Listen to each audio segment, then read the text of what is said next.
आपने यहां इतना शानदार स्वागत किया है। मैं आप सभी का, पोलैंड की जनता का इस स्वागत के लिए बहुत आभारी हूं।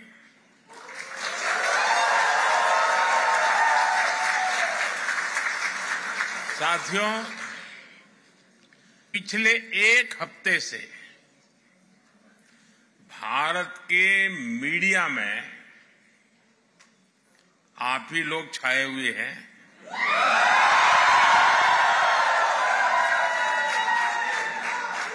पोलैंड के लोगों की खूब चर्चा हो रही है और पोलैंड के विषय में भी बहुत कुछ बताया जा रहा है।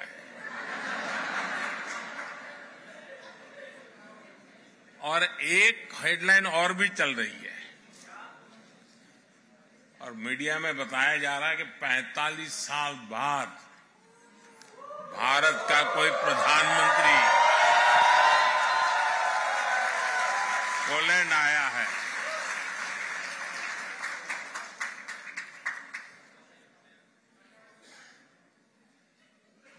बहुत सारे अच्छे काम मेरे नसीब में ही है।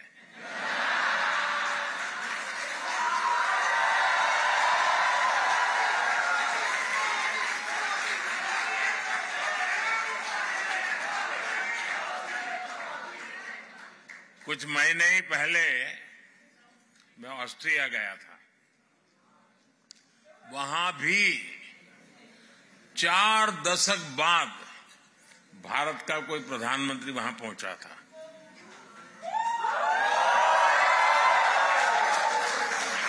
ऐसे कई देश हैं जहां दशकों तक भारत का कोई प्रधानमंत्री पहुंचा नहीं है।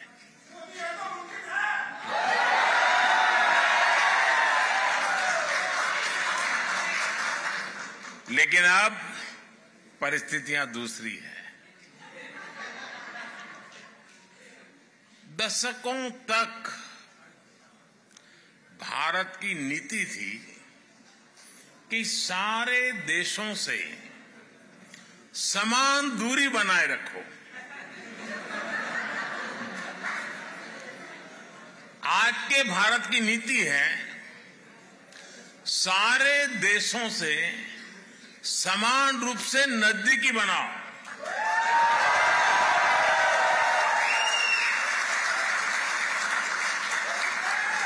आज का भारत सबसे जुड़ना चाहता है।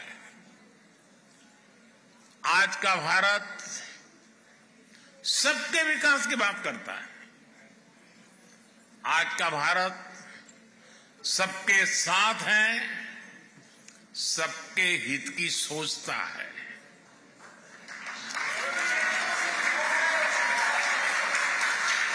हमें गर्व है कि आज दुनिया भारत को विश्व बंधु के रूप में सम्मान दे रही है। आपको भी यहां यही अनुभव आ रहा है ना? मेरी जानकारी सही है ना? साथियों, हमारे लिए ये जियो पॉलिटिक्स का नहीं है, बल्कि संस्कारों का, वैल्यूज का विषय है। जिनको कहीं जगह नहीं मिली, उनको भारत ने अपने दिल और अपनी जमीन दोनों जगह स्थान दिया है।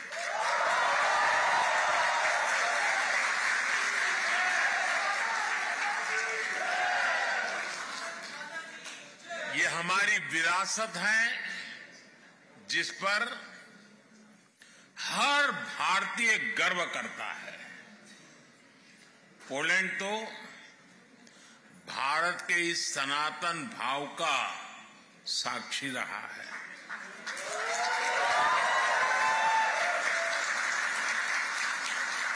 हमारे जाम साहब को आज भी पोलैंड में हर कोई दोबरे यानी गुड महाराजा के नाम से जानता है।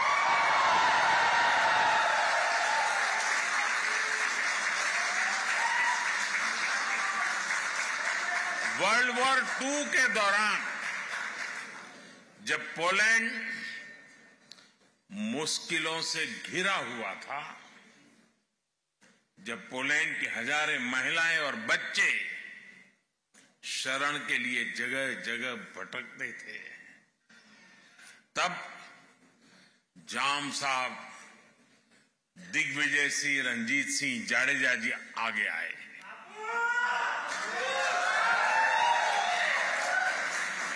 उन्होंने पुलिस महिलाओं और बच्चों के लिए एक विशेष कैंप बनवाया था।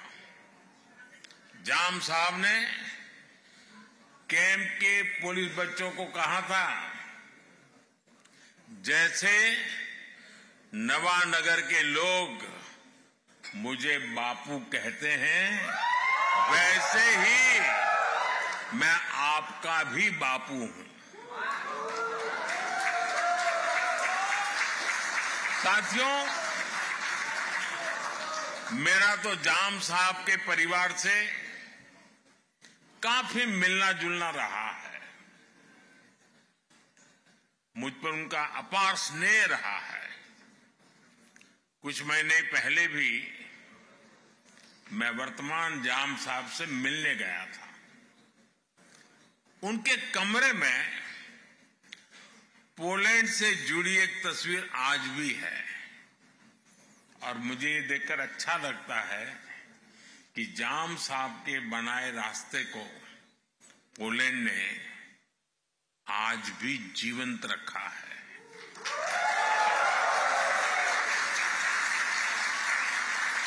दो दशक पहले जब गुजरात में भीषण भूकंप आया था, तो जामनगर भी उसकी चपेट में आ गया था। तब पोलैंड सबसे पहले मदद के लिए पहुंचने वाले देशों में से एक था।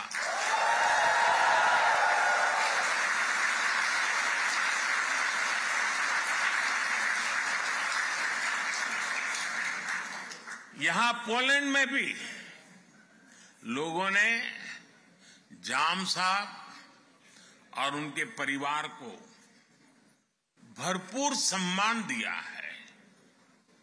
ये प्यार वॉर्सो में गुड महाराजा स्क्वायर में साफ साफ दिखता है। कुछ देर पहले मुझे भी दोबरे महाराजा मेमोरियल और कोल्हापुर मेमोरियल के दर्शन का सौभाग्य मिला है। इस अविस्मरणीय घड़ी में मैं एक जानकारी भी आपको देना चाहता हूं। भारत जाम साहब मेमोरियल यूथ एक्सचेंज प्रोग्राम शुरू करने जा रहा है।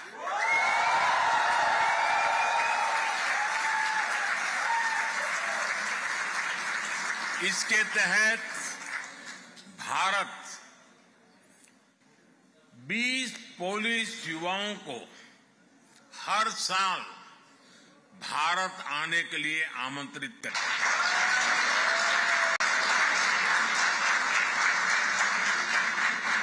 महाराष्ट्राच्या नागरिकांच्या आणि मराठी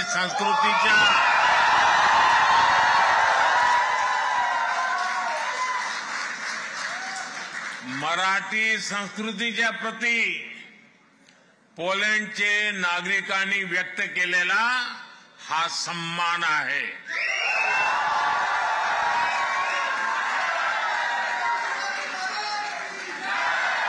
मराठी संस्कृतीत मानव धर्म आचरणाला सर्वात अधिक प्राधान्य आहे।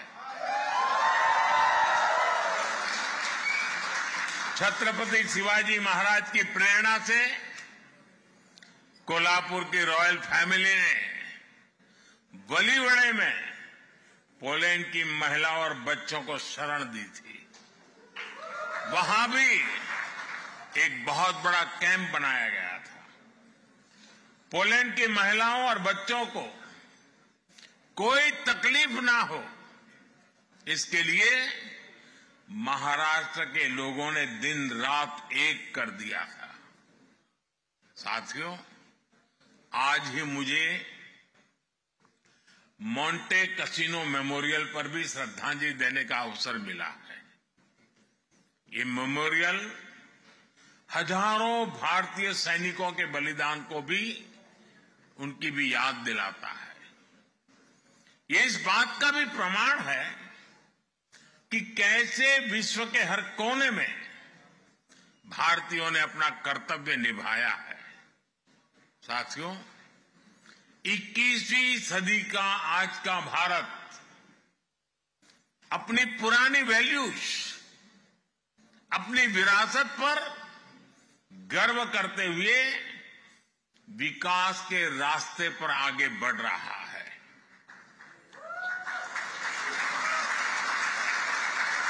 आज दुनिया भारत को उन खूबियों के कारण जानती है जिसे भारतीयों ने सारी दुनिया के सामने साबित करके दिखाया है। हम भारतीयों को एफर्ट्स, एक्सेलेंस और एम्पैथी के लिए जाना जाता है।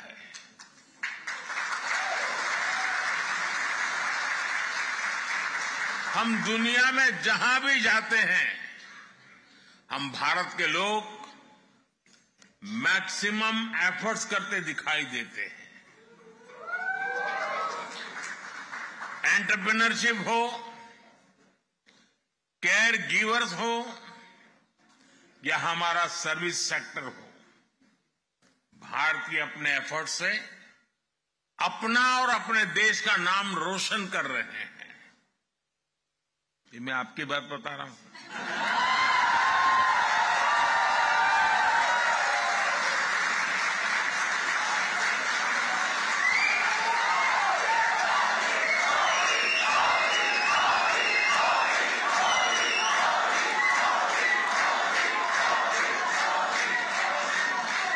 आपको लगता होगा कि मैं किसी तीसरे देश की बात कर रहा हूं।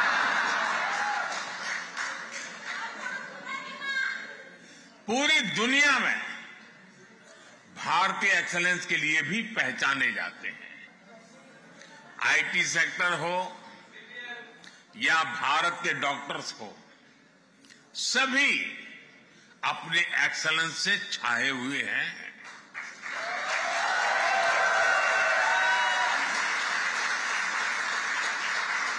और कितना बड़ा ग्रुप तो मेरे सामने ही मौजूद है।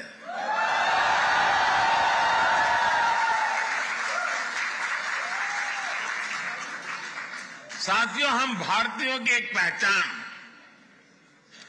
एम्पैथी भी है। दुनिया के किसी देश में संकट आए, भारत पहला देश होता है जो मदद के लिए हाथ बढ़ाता है।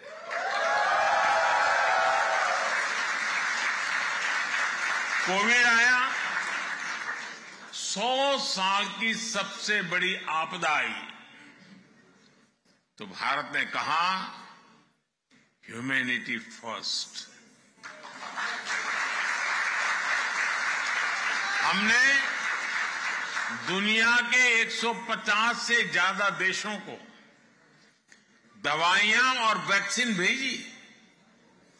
दुनिया में कहीं भी भूकंप आता है, कोई प्राकृतिक आपदा आती है,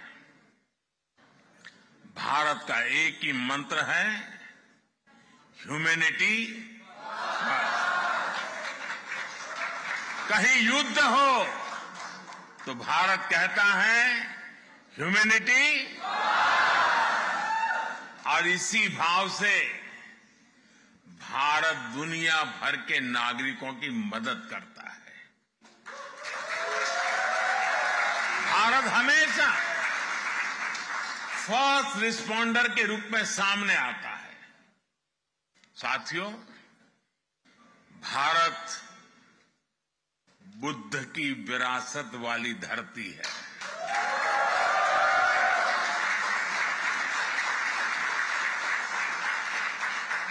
और जब बुद्ध की बात आती है तो जो युद्ध नहीं, शांति पर विश्वास करती है।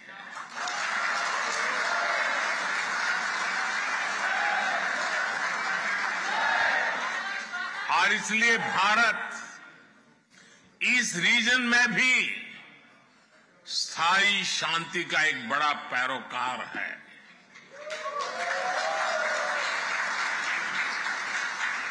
भारत का मत एकदम साफ है। ये युद्ध का युग नहीं है।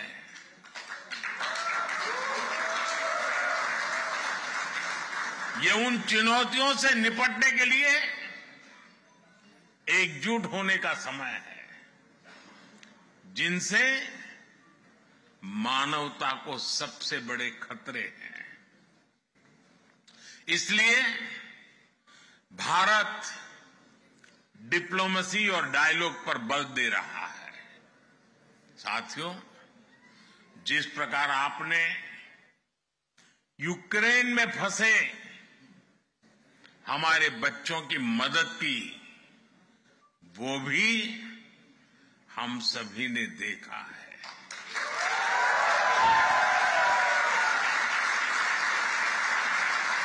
आपने उनकी बहुत सेवा की थी। आपने लंगर लगाए, आपने अपने घर के दरवाजे खोले, अपने रेस्तरां खोल दिए। पोलैंड की सरकार ने तो वीजा जैसे बंधनों को भी हमारे स्टूडेंट्स के लिए हटा दिया था।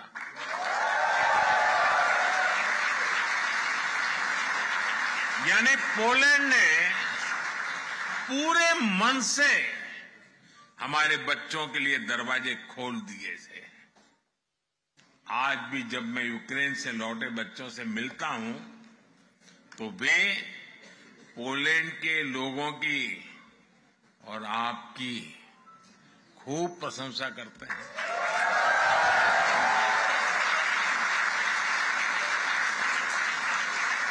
और इसलिए आज मैं यहां 140 करोड़ भारतीयों की तरफ से आप सभी का, पोलैंड के लोगों का अभिनंदन करता हूं। मैं आपको सैल्यूट करता हूं।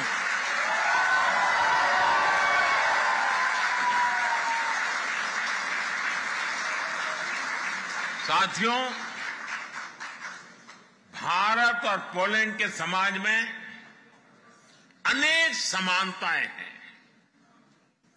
एक बड़ी समानता हमारी डेमोक्रेसी की भी है।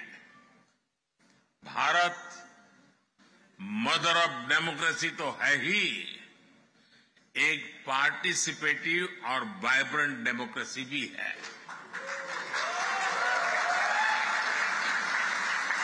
भारत के लोगों का डेमोक्रेसी पर अटूट भरोसा है।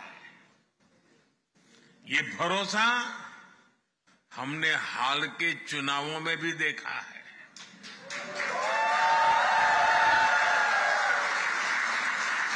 ये इतिहास के सबसे बड़े चुनाव थे। अभी यूरोपियन यूनियन के भी चुनाव हुए हैं। इसमें करीब 180 मिलियन वोटर्स ने वोट डाले।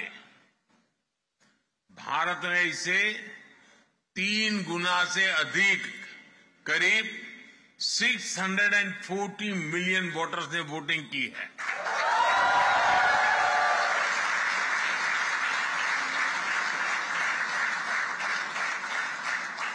भारत के इन चुनावों में हजारों पॉलिटिकल पार्टी ने हिस्सा लिया।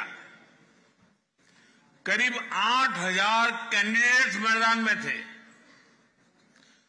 5 मिलियन से ज्यादा वोटिंग मशीन्स 1 मिलियन से ज्यादा पोलिंग स्टेशंस, 15 मिलियन से ज्यादा कर्मचारी, इस स्केल का मैनेजमेंट, इतनी एफिशिएंसी और चुनाव पर इस लेवल का ट्रस्ट, ये भारत की बहुत बड़ी ताकत है।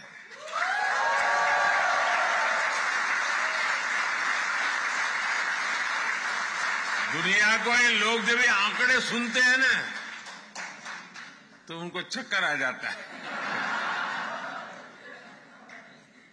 साथियों, हम भारतीय डायवर्सिटी को जीना भी जानते हैं, सेलिब्रेट करना भी जानते हैं, और इसीलिए हर सोसाइटी में हम आसानी से घुल मिल जाते हैं। पोलैंड में तो भारत के बारे में जानने, समझने और पढ़ने की एक पुरानी परंपरा रही है। ये हमें यहां की यूनिवर्सिटीज में भी देखने को मिलता है। आप में से काफी लोग वॉर्सो यूनिवर्सिटी की मेन लाइब्रेरी में गए होंगे। वहां भगवद गीता के, उपनिषदों के आदर्श वाक्य हम सबका स्वागत करते हैं।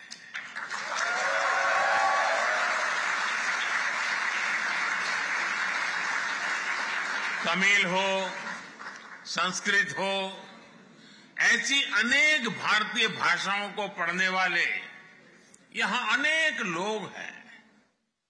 यहां की बेहतरीन यूनिवर्सिटीज में इंडिया स्टडीज से जुड़ी चेयर्स है। पोलैंड और भारतीयों का एक कनेक्ट कबड्डी से भी है।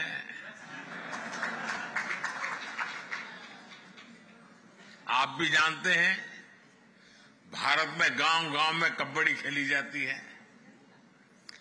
भारत से ये खेल पोलैंड पहुंचा है और पोलैंड के लोगों ने कबड्डी को नई ऊंचाई पर पहुंचा दिया है। पोलैंड लगातार 2 सालों तक यूरोपियन कबड्डी चैंपियन रहा है।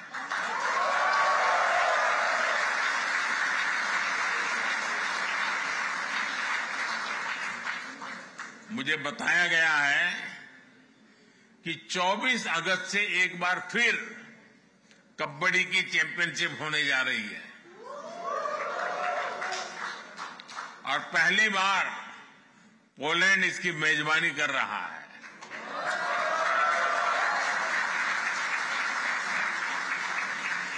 मैं आज आपके माध्यम से पोलैंड की कबड्डी टीम को अपनी शुभकामनाएं भी देता हूं।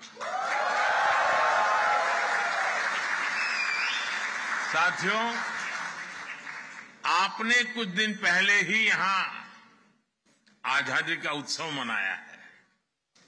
आजादी के आंदोलन के समय हमारे स्वतंत्रता सेनानियों ने समृद्ध भारत का सपना देखा था। आज हर भारतीय उस सपने को साकार करने के लिए जी तोड़ मेहनत कर रहा है। भारत ने लक्ष्य तय किया है कि 2047 तक खुद को भारत, विकसित भारत बनाने का संकल्प लेकर के हमारा देश आगे बढ़े।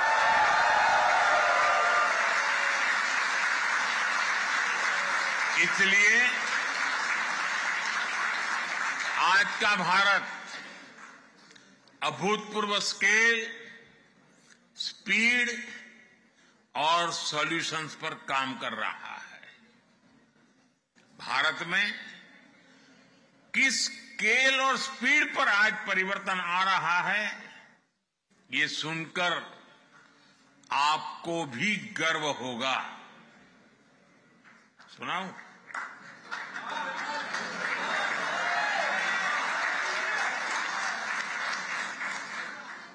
भारत में पिछले 10 साल में 250 मिलियन लोग गरीबी से बाहर निकले हैं।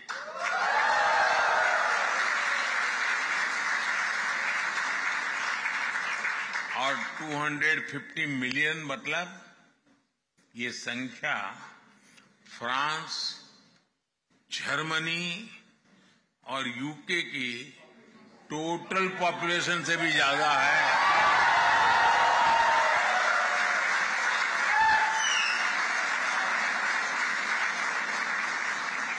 दस साल में गरीबों के लिए 40 मिलियन पक्के घर बनाए हैं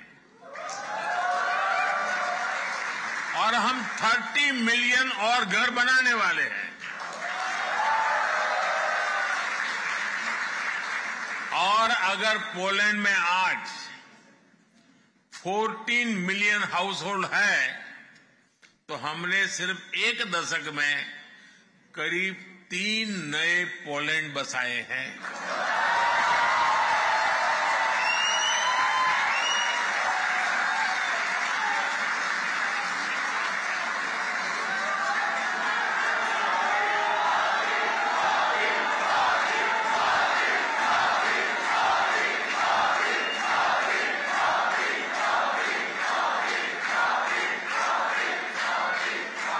फाइनेंशियल इंक्लूजन को तो हम नेक्स्ट लेवल पर ले गए हैं।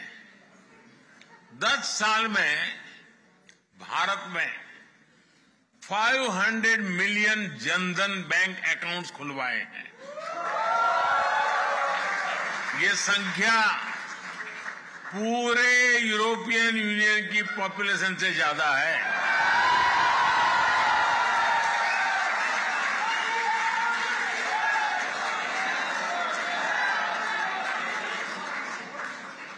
यूरोपियन यूनियन की पॉपुलेशन के बराबर ही हर रोज भारत में यूपीआई से डिजिटल ट्रांजैक्शन होता है।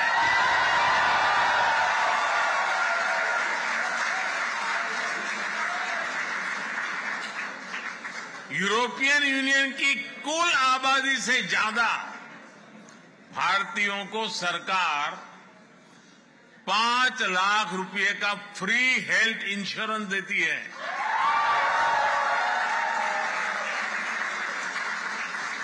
पिछले एक दशक में भारत में ब्रॉडबैंड यूजर्स की संख्या भी 60 मिलियन से बढ़कर 940 मिलियन से ज्यादा हो चुकी है। यानी यूरोप और यूएसए की पॉपुलेशन को मिला दे करीब उतने लोग आज भारत में ब्रॉडबैंड का यूज करते हैं। बीते दशक में करीब 7 लाख किलोमीटर 7 लाख किलोमीटर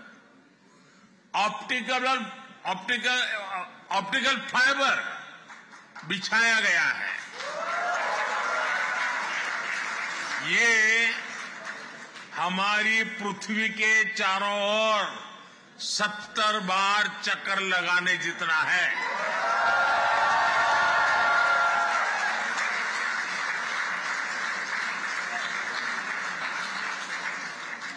भारत ने 2 साल के भीतर ही देश के हर जिले तक 5G नेटवर्क पहुंचाया है। अब हम made in India 6G network पर काम कर रहे हैं।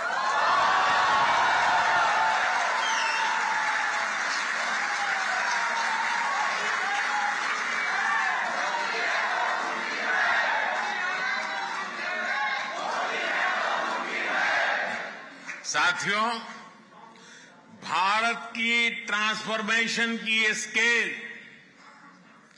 पब्लिक ट्रांसपोर्ट में भी दिखती है। 2014 में भारत के 5 शहरों में ऑपरेशनल मेट्रो थी, आज 20 शहरों में ऑपरेशनल मेट्रो है।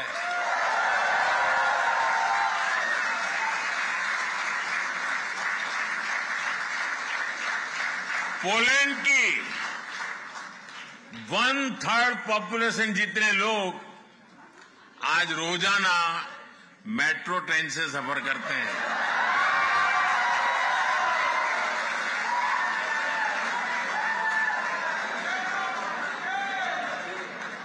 साथियों, भारत जो भी करता है वो नया रिकॉर्ड बन जाता है, इतिहास रच जाता है।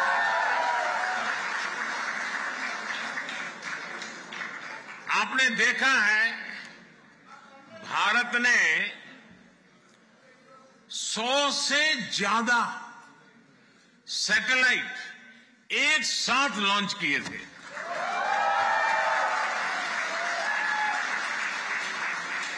ये भी अपने आप में एक रिकॉर्ड है। अभी 2 दिन बाद 23 अगस्त को ही नेशनल स्पेस डे है। आप भी जानते हैं,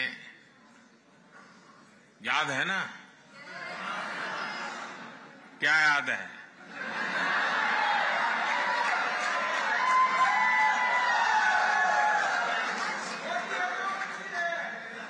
इसी दिन भारत ने चंद्रमा के साउथ पोल में अपना चंद्रयान उतारा।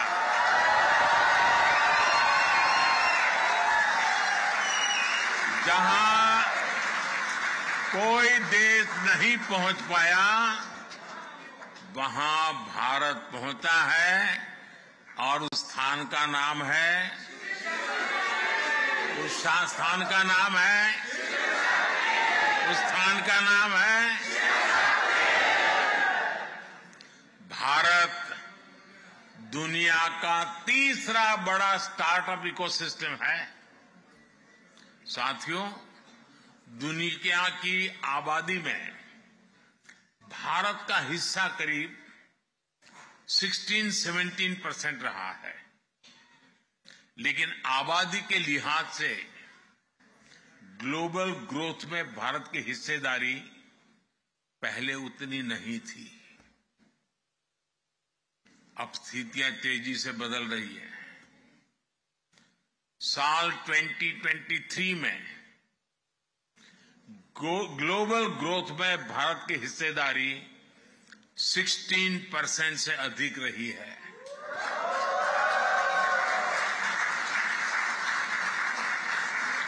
आज दुनिया की हर एजेंसी, हर संस्था भारत के शानदार फ्यूचर की भविष्यवाणी कर रही है। और ये एस्ट्रोलॉजर नहीं है, ये आंकड़ों के हिसाब से हिसाब लगाते हैं, जमीनी हकीकतों के आधार पर हिसाब लगाते हैं।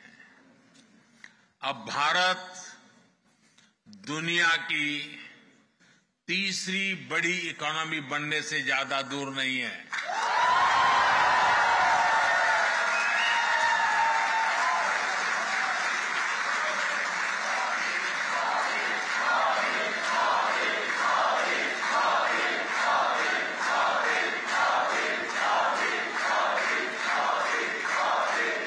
मैंने देश की जनता को वादा किया है,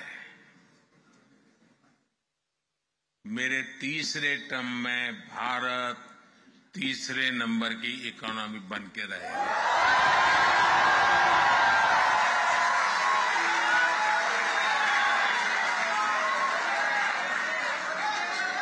आने वाले वर्षों में दुनिया भारत का जबरदस्त आर्थिक उभार देखने जा रही है।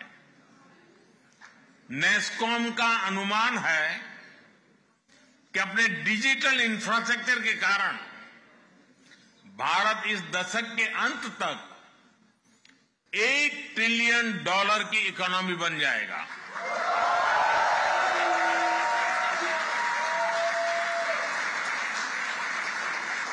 नेस्कॉम और बोस्टन कंसल्टिंग ग्रुप का आकलन है कि आने वाले 3-4 साल तक भारत का एआई मार्केट करीब 30-35% की स्पीड से ग्रो करेगा।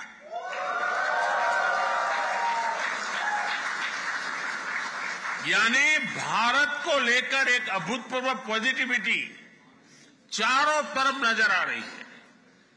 आज Bharat semiconductor mission, deep ocean mission, national green hydrogen mission, national quantum mission और एआई मिशन पर इसलिए काम कर रहा है ताकि आने वाले अनेक दशकों तक भारत बहुत आगे रहे।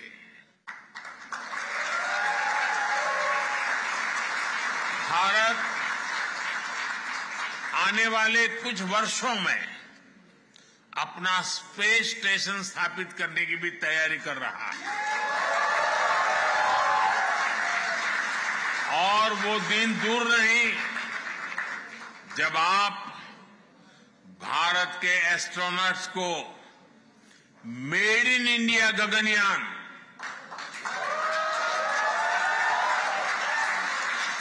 मेड इन इंडिया गगनयान से अंतरिक्ष में जाते हुए देखेंगे।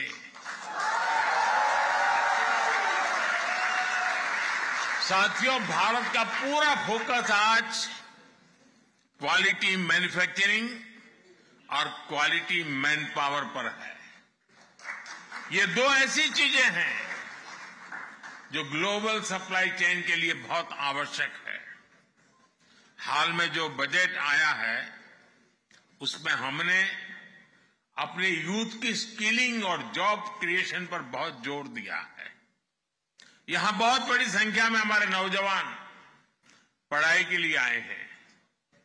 हम भारत को भी एजुकेशन, रिसर्च और इनोवेशन का एक बहुत बड़ा सेंटर बनाने में जुटे हैं। साथियों, टेक्नोलॉजी हो, मेडिकल केयर हो, एजुकेशन हो, हर सेक्टर में दुनिया के लिए एक स्किल्ड मैन पावर बनाने का बीड़ा भारत ने उठाया है।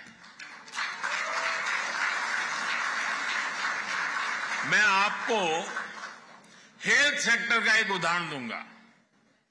पिछले 10 सालों में हमने भारत में 300 से ज्यादा नए मेडिकल कॉलेज बनाए। पिछले 10 साल में भारत में मेडिकल सीट्स बढ़कर अब 2 गुनी हो चुकी है। 10 साल में डबल। इन 10 सालों में हमने अपने मेडिकल सिस्टम में 75,000 नई सीटें जोड़ी है। अब आने वाले 5 सालों में हम मेडिकल की 75,000 नई सीटें और जोड़ने का लक्ष्य लेकर चल रहे हैं। इससे क्वालिटी हेल्थ सर्विस प्रोवाइडर के रूप में भारत की भूमिका और मजबूत होगी। और हमारा तो दुनिया को एक ही संदेश है, वो दिन दूर नहीं, हम कहेंगे हील इन इंडिया।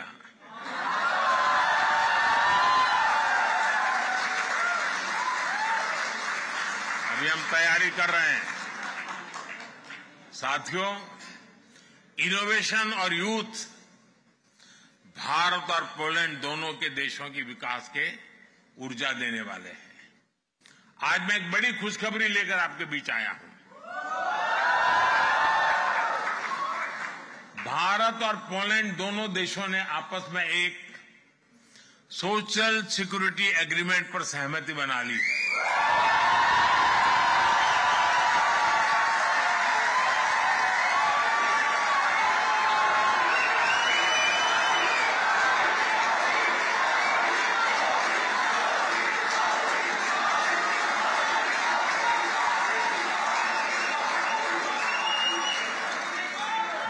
जिसका लाभ आप जैसे सब साथियों को होने वाला है। साथियों, भारत का विजन ग्लोबल है, भारत का विजन ग्लोबल है, भारत का कल्चर ग्लोबल है, केयर और कंपैशन ग्लोबल है। हमारे पूर्वजों ने हमें वसुधैव कुटुंबकम का मंत्र दिया। हमने पूरी दुनिया को एक परिवार माना है और यही आज के भारत के नीति और निर्णयों में नजर आता है। G20 के समय भारत ने आह्वान किया, वन अर्थ वन फैमिली और वन फ्यूचर। इसी भावना में 21वीं सदी की दुनिया के बेहतर भविष्य की गारंटी है। Bharat one sun one world one grid के कंसेप्ट से दुनिया को जोड़ना चाहता है।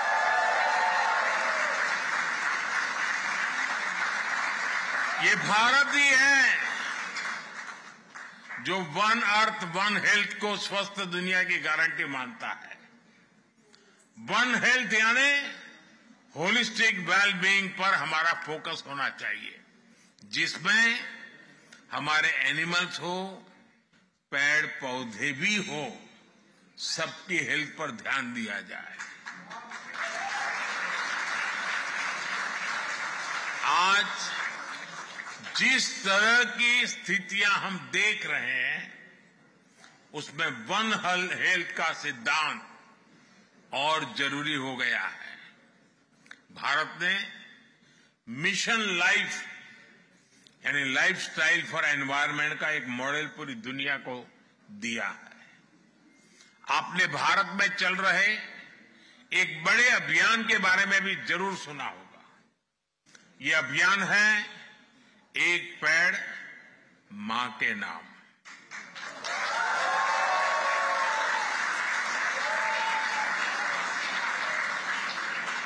करोड़ों भारतवासी आज अपनी जन्मदाता मां के नाम पर पेड़ लगा रहे हैं और इससे धरती मां की भी रक्षा हो रही है।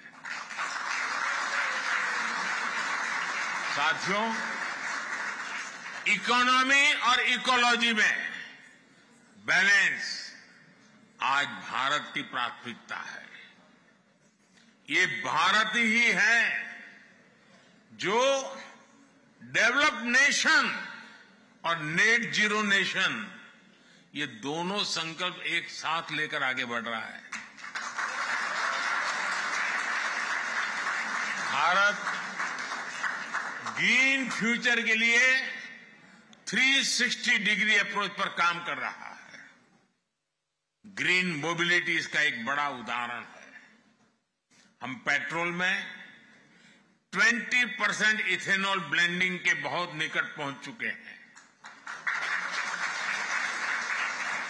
भारत आज तेज गति से इलेक्ट्रिक मोबिलिटी का विस्तार कर रहा है।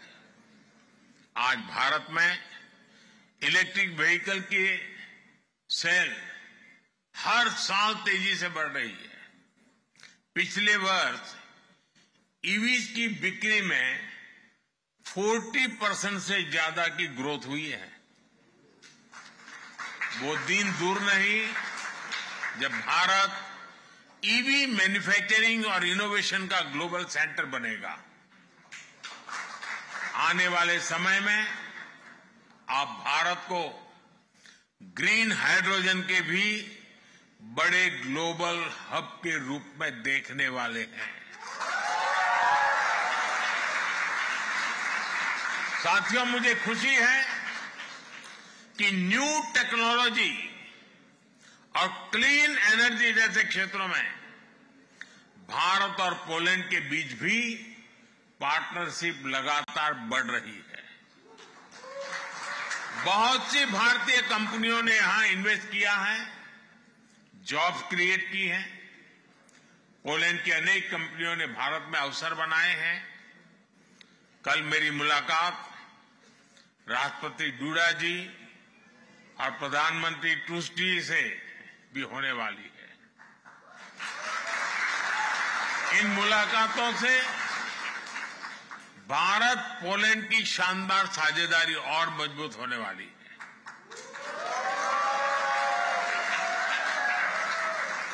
प्रधानमंत्री टुस्क तो भारत के बहुत अच्छे मित्र हैं। जब वे यूरोपियन काउंसिल के अध्यक्ष थे तब भी मेरी कई बार उनसे मुलाकात हो चुकी है। साथियों, आज का भारत एक स्वर, एक भाव से एक विकसित भविष्य लिखने में जुटा है। आज भारत अवसरों की धरती है। आपको भी भारत की ग्रोथ स्टोरी से अधिक जुड़ना है और आपको भारत के टूरिज्म का ब्रांड एम्बेसडर भी बनना है।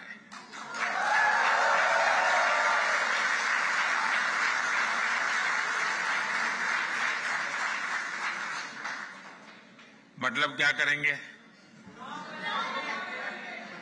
सोशल मीडिया पे खुद की तस्वीर लगा करके रखेंगे, ताजमहल के सामने बैठेंगे।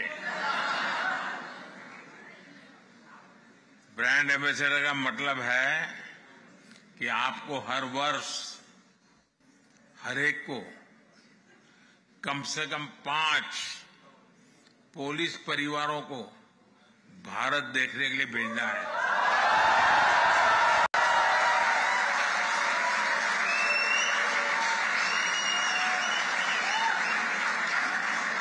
करेंगे?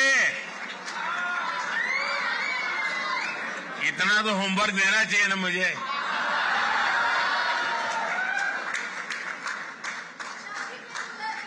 आपका हर प्रयास आपके भारत को विकसित भारत बनाने में मदद करेगा।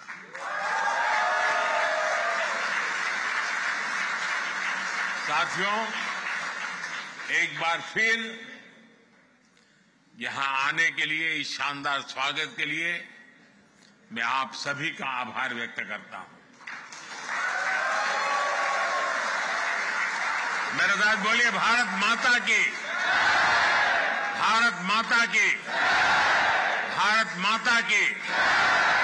बहुत बहुत धन्यवाद।